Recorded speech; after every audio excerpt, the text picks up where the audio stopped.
కృష్ణ గారిని మాట్లాడాల్సిందిగా కోరుతున్నాను. కళామందిర్ ప్రసాద్ గారు పుట్టినరోజు. ఈ కార్యక్రమానికి నాకు కళ్యాణ్ ఫోన్ చేసి రండి అంటే నేను మామూలుగా ఏదో అనుకున్నాను, కానీ ఇక్కడికి వచ్చిన తర్వాత ఆ వికలాంగులందరితోటి కూడా తీసినట్టు నా పేరెట్ చూస్తే కళ్ళమ్మని నీళ్ళు వచ్చాయి. ఎవరైనా కూడా జీవితంలో ఏదో సాధించాలని చెప్పి సాధిస్తానికి చూస్తూ ఉంటారు. ప్రసాద్ తాలూకా పాడ్కాస్ట్ నేను విన్నాను మొత్తం అంతాను, ప్రసాద్ గారి పాడ్కాస్ట్.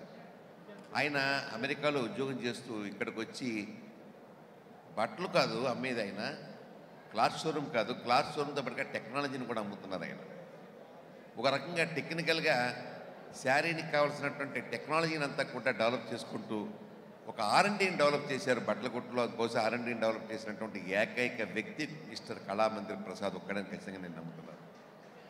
చాలా గొప్ప విషయం. కమిటెడ్గా నాకు ఇందాక చెప్తే నాకు ఆశ్చర్యమైపోయింది. వీరి వెనకాల కూడా మహిళలందరూ కూడా ఉన్నారని చెప్పేసి, వాళ్ళు కూడా వాళ్ళ పేర్లు అయితే నాకు సరిగ్గా తెలియదు, కానీ వాళ్ళందరినీ కూడా నేను అభినందిస్తున్నాను.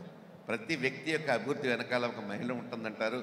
ఇక్కడ ఖచ్చితంగా ఆ యొక్క పరిస్థితికి నా నుండి ఖచ్చితంగా వర్కౌట్ అయిందని చెప్పి నేను అనుకుంటున్నాను. ఇలాంటి కార్యక్రమాలు చేయడంలో మనకేంటంటే ఒక ఇన్స్పిరేషన్ వస్తూ ఉంటుంది. ఇప్పుడు మా అంబికా దర్బావతి సంస్థ ఉంది. మేము మా వర్కర్స్కి 15 సంవత్సరాలు అవ్వగానే ఇళ్ల స్థలాలు ఇస్తూ ఉంటాం. సో ఆ రకంగా ఒక కమిట్మెంటు, అలాగే వాళ్ళ కోసం ఒక కాలనీ కట్టించడం, ఇంకోటి చేస్తూ ఉంటాం. ఈయన పరిధిని దాటి ఇంకా చక్కగా అనేక మందిని ఎత్తికి పట్టుకొచ్చి తమిళనాడు పుదుక్కోట ఎక్కడ, కేరళ ఎక్కడ, వీళ్ళందరినీ ఎత్తికి తీసుకొచ్చి వాళ్ళకి ఇంతమంది ముందు అవార్డు ఇచ్చడం అనేది చాలా గొప్ప విషయం. మాలాంటి వాళ్ళందరికీ కూడా ఇది ఇన్స్పిరేషన్. దీని గురించి కూడా నేను నేర్చుకోవాల్సిన అవసరం కూడా ఉంది.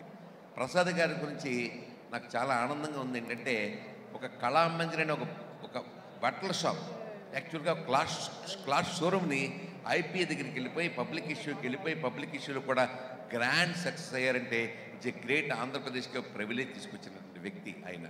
అటువంటి ఈ కార్యక్రమంలో అటు సినిమా వాళ్ళు కానీ, IAS ఆఫీసర్లు కానీ, కలెక్టర్లు కానీ అందరూ వచ్చి ఈ కార్యక్రమానికి వచ్చారంటే వాళ్ళకి తెలుసు వాట్ ఈజ్ కళామందిర్ అనేది.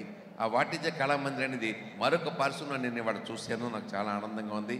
నేను ఒక్కసారి ప్రసాద్ గారు ప్లీజ్, ప్రసాద్ గారు ఒక్కసారి డయాస్ మీద రావాలి ప్లీజ్, ఒక్కసారి మీ పుట్టినరోజు ప్లీజ్.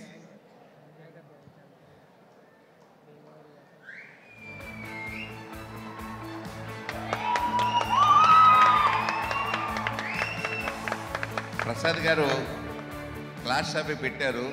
మా ఇండస్ట్రీకి వస్తే సినిమా హీరో కూడా అయిపోయాడేమో నిజంగా చెప్పాలంటే. I wish all the best. చాలా సంతోషం. ఇలాంటి మంచి కార్యక్రమాలు చేయండి. మాలాంటి వాళ్ళందరికీ ఇన్స్పిరేషన్ అని చెప్పి నేను మనస్ఫూర్తిగా కోరుకుంటూ, భగవంతుడు మీకు నేను 100% రాసిస్తాను. మీరు 100 ఏళ్ళు ఖచ్చితంగా బతికి తీరతారు.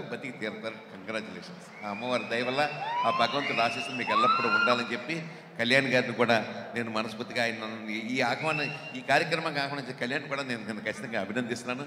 I wish all the best Prasad. Thank you. అలాగే మా విష్ణు ఈ మధ్యలో మీరు సింగిల్ సినిమా చూసారా? సింగిల్ తోటి మనకు మింగిల్ అయ్యాడు. నేను ఇప్పుడు అదే చెప్తున్నాను. ఎట్టి పరిస్థితుల్లో కూడా ఈ ఫైట్లు సినిమాలు తీయకన ఆయన హాయిగా కామెడీ పెట్టుకో, మనందరినీ నవ్వించు. ఇవాళ నవ్వించే సినిమాలు ఆడుతున్నాయి తప్ప కవ్వించే సినిమాలు ఆడతలేదు, కొట్టుకునే సినిమాలు అసగంటే ఆడతలేదు. మాకు తెలుసు ఇండస్ట్రీలో ఎంత భయంకరంగా ఉందో. 3 థియేటర్లు ఉన్నా కూడా 3 సంవత్సరాలు సినిమాలు ఆడి అలాంటి పరిస్థితి ఉంది థియేటర్ల పరిస్థితి. ఈ పరిస్థితిలో మా హాల్లో అంబికాలో సింగిల్ సినిమా 50 రోజులు ఆడిందంటే బికాజ్ ఆఫ్ కామెడీ. గట్టిగా చప్పట్లు కొట్టి మన విష్ణుని కామెడీ సినిమాలు యాక్ట్ చేయవలసిన I wish all the best. Thank you. ఆయన మొహమాట పడతారు సార్, అందుకని నేను మైక్ తీసేసుకుంటున్నాను. Thank you so much. Thank you Ambika Krishna గారికి, అనిల్ గారికి.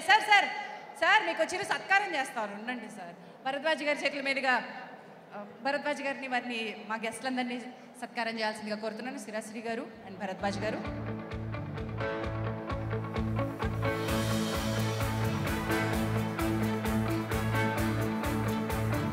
అనిల్ గారికి భరద్వాజ్ గారు చేస్తారు.